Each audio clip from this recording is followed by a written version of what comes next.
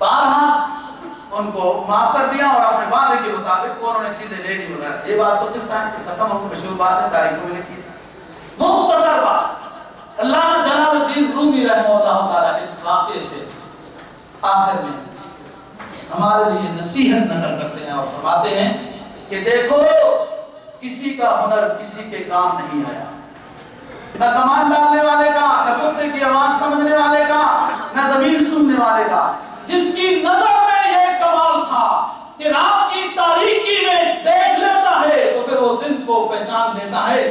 نظر میں کمال تھا کہ دنیا ساری تاریکی کا گھر ہے, کہ ظلمت گڑا ہے. اس تاریکی کے گھر میں ایسی نظر پیدا کرو جو شہنشاہ حقیقی کو پہچان لے.